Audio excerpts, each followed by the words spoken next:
rumor has it. Call out a name, or you gossiping, or you chatty patty. I'm gossiping. This is the Rumor Report. I mean, I guess we on the Breakfast Club. This is where the tea spills, right? Right. Now, over the weekend, I was out in Detroit DJing a festival. It was the Riverfront Music Festival. It was Monica, Ashanti, Saucy Santana, and myself. Now, first of all, let me salute to the promoters. There are a bunch of brothers and sisters, black brothers and black sisters that put this together. It was amazing. Over 20,000 people. It was raining like crazy. People stayed in that rain. And there was no issues but one. And people don't know what happened in this issue, but as Monica was performing, I guess a man and a woman got into an altercation. I don't know who swung on who first or how the fight started, but there is actual video of the guy swinging on the young lady at the festival.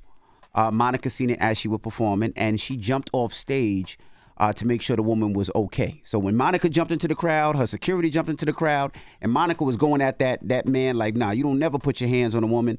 Then she got back on stage, and this is what she said. I know. Don't you hit her like that. Listen, y'all don't get up out of here. You want to play like that. You don't even know lady like that. You know mom? Say it. You don't hit no lady like that. I want to apologize, y'all. That triggered me. I seen him punch that lady in the face. I lost my top. I apologize, y'all. I apologize from the bottom of my heart. I apologize. A triggering is I was gonna knock out with Mike. If this surprises you about Monica, then you don't know Monica. Monica harder than a lot of you Negroes. Gunica. Okay, and I know everybody wants their own Barbie, but Monica needs her own G.I. Joe. Okay, Monica don't need a doll. She needs an action figure. And one of her accessories will absolutely be a 9mm pistol. And if you know Monica, then you know I'm not exaggerating in any way, shape, or form. Not at all. And I would hope that security or someone reacted to this before Monica did. What you mean? Like, I would hope that, like, she saw it, but then security reacted, and then she... Well, the only bad thing is with 20,000 people and you see something like that, it's hard to pick out where it's happening. So I guess Monica seen it because it was pretty close. So Monica just went right into protecting mode and just dove right in. Yeah, she commented in to clear the air or whatever. And she said that at the time that she jumped in, no one was taking action. And she could tell that the woman didn't even know the man. So, she was triggered by that. She was like, I felt like it was like my mom or my aunt being assaulted. So... And also, who punches somebody at a Monica show? At a Monica show. What set you off? For you, I will? No, Don't take it personal, angel of mine. The silly of me. I have no idea. Yeah, Monica don't have one record that incites violence. No, nothing turn up, nothing. It's just, it was that type of vibe though. It was nothing but a lot of women. Everybody was just in a good space. The weather was beautiful. The sun had just came down. So I don't know what made him mad. That's crazy. You were there with your hookah? I was there with my little hookah. That's crazy that you didn't want to smoke your hookah because Saucy Santana was there. And Saucy Santana done got on you one time about smoking hookah. Right. And so now you afraid to put that hookah to your lips because of Saucy Santana? Yes, because I think he said something like straight men that smoke hookah want to be gay. He said something like that.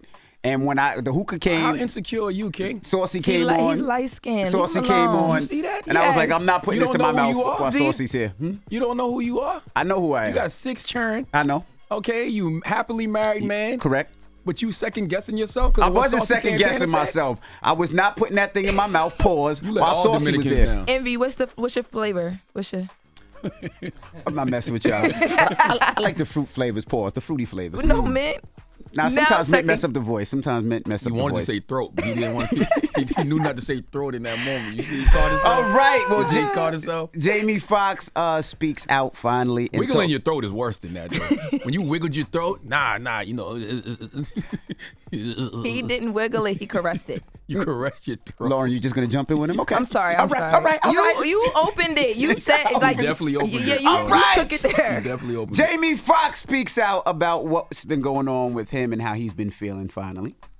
Now, by being quiet, sometimes things, get out of hand. People saying what I got. Some people said I was blind, but as you can see, the eyes are working. They said I was paralyzed. I'm not paralyzed, but I did go through. I went to hell and back, and I just want to say that I love everybody and I love all of the love that I got. And man, I know they talk about people crying on videos. You could do take 2, but I'm not gonna do a take 2. It is what it is. And then somebody was talking about I'm clone. Well, check this out. Just kidding you.